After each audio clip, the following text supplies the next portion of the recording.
Many people are building singing bowl sets, and this video will help you make a truly harmonious, amazing set of singing bowls, which I've been doing since the 1990s, starting with my own set of singing bowls. And when I was building my set, I wanted to be able to hear the bowls online. And I became the first person to put singing bowl sounds online, and the first person with a shopping cart where you could choose the individual singing bowl from the sound in the photo and buy it online. And I did that because my own collecting, my own building of my set, I started to see bowls online that looked interesting, but I couldn't hear them. So I developed, of course, Himalayan bowls at first, and now singingbowlmuseum.com with the sound clips. And for years, I was the only person that did that. Of course, now everyone does it, and it's made it much, much easier to shop for singing bowls and to build a set. So when you listen online, listen with headphones, because phone speakers and computer speakers cut out part of the frequencies. So you're only going to hear some of the tone if you're listening through little speakers. You have to either have a nice external sound system, as some people do, or just use headphones. Even earbuds are better than the built-in speakers on a phone. And then you will hear all of the overtones.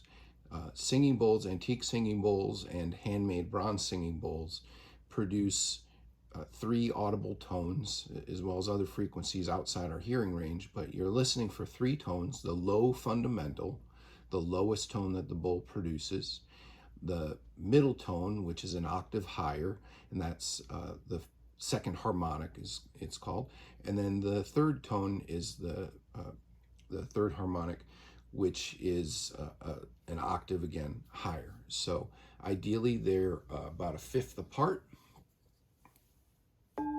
Here's a set that a customer made online with my recordings, and the way you do it is listen to the bowls until you hear one that you really love.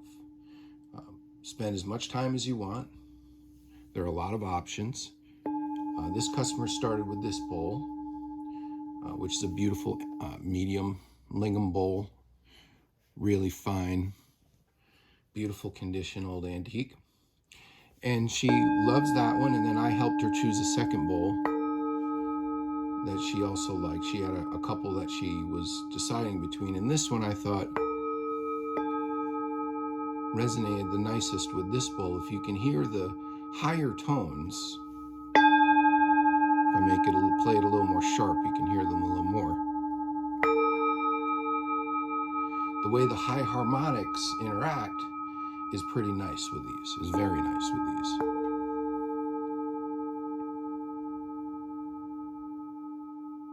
And then she's going to want to expand this set of 2, and all you do is you start with any that you love, and then you can easily add more that will sound beautiful with those 2. You just want to avoid any dissonance, and I'll give you examples of what to look for. So I might add a bowl like this third one, which is an octave higher from this deep one. They're both a D bowl. And if you can hear that when you have 3 or more bowls playing together, there's something special when you combine 3 or more singing bowls. It really creates a bigger experience, a more full tone. There's something about having all of those harmonic overtones interact that creates something bigger than the sum of its parts. And then you might want to add a large bowl.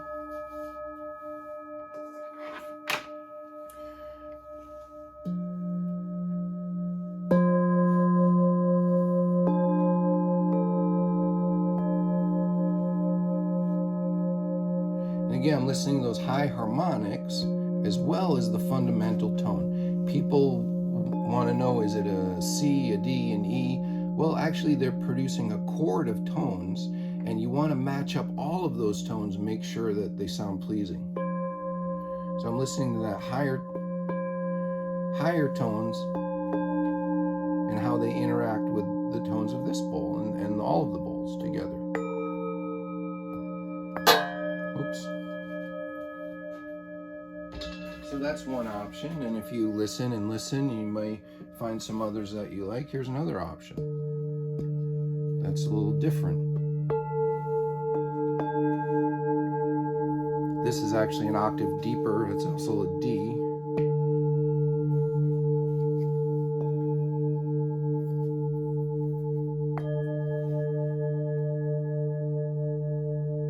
So that's one way to combine tones, is the same tone on different octaves. It's a very beautiful experience, very balancing. And of course, then you can fill in the tones around that.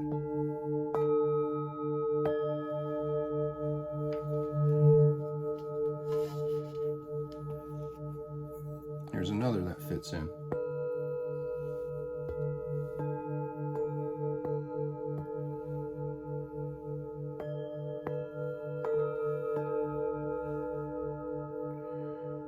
So eventually you could build up a whole scale of singing bowls, or you don't have to. You can just skip around and use any notes that you want. This particular customer actually has told me that she likes the unusual bowls and wants something that sounds nice and harmonious, but isn't necessarily the same type of bowl.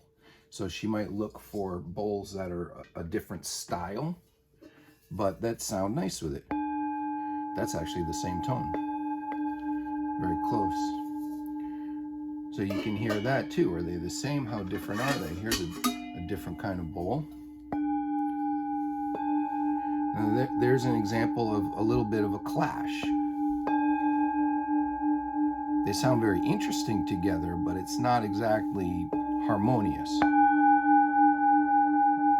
They clash together and do something a little funny. You might not want to combine those. I think this one also clashes a little bit, so you can hear when it sounds very mysterious and otherworldly, and a lot of people like that too, but it's not exactly the same harmonious experience as something like that when they sound really nice together. There's one that fits in nicely with the group.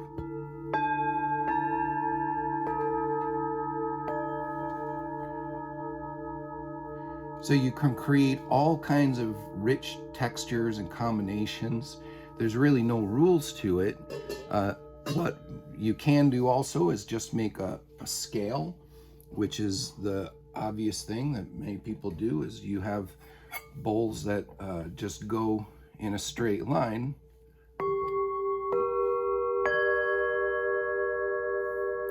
And have a simple musical relationship to each other, C, D, E, F, G, or whichever tones, whichever musical scale you like, or no musical scale. I put together my set of 64 harmonious bowls. You can hear them all together on the recording Himalayan Bowls.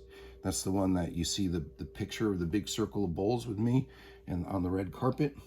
It's my actual set of bowls, which I put all 64 to ring together, and I never measured the musical note in that process at all. Actually, I never knew the musical notes for years until I finally checked out of curiosity.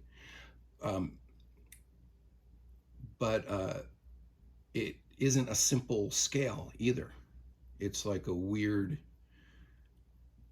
E minor, C sharp thing happening with my set. So it's not even a normal kind of scale, but they sure sound amazing together.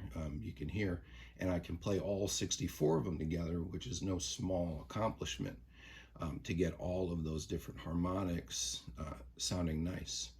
So there's no rules, doesn't have to be C, D, E, F, G, A, B. There are, a lot of variations possible, and the best way is to go by your own feeling. So like I start with with one bowl that you really love, that you listen to it and you go, oh, I really love that. The sound just hits me just right.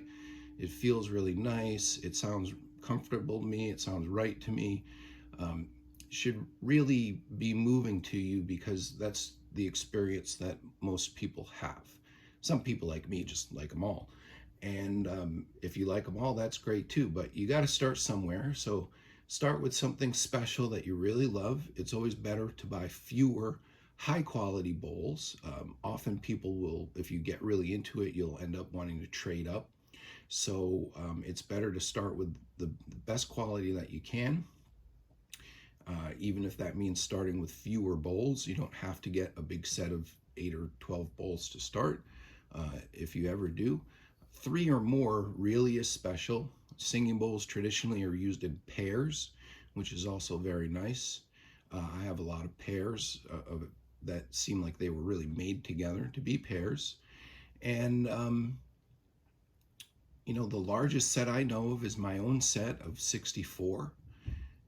There are a lot of people who have sets that go 1, 2, or 3 octaves.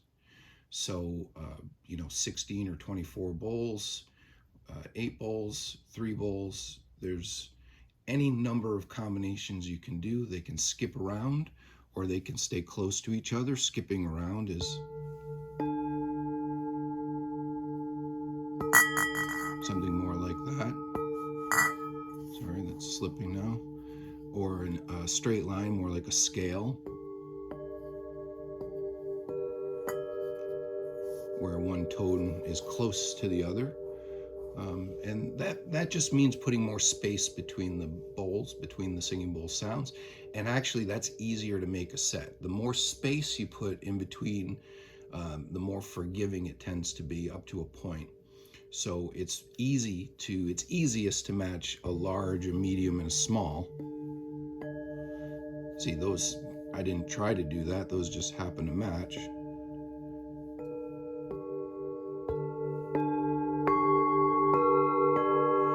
So you see how easy it really is to combine them.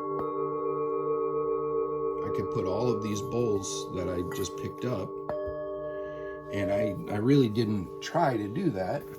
But in music, there's really only a few notes and many different combinations we like, and the bowls sound amazing themselves. So especially with my top quality antiques, it's pretty easy to put a set together, and it really just comes down to your preference. So I hope that's helpful. Please let me know. singingbowlmuseum.com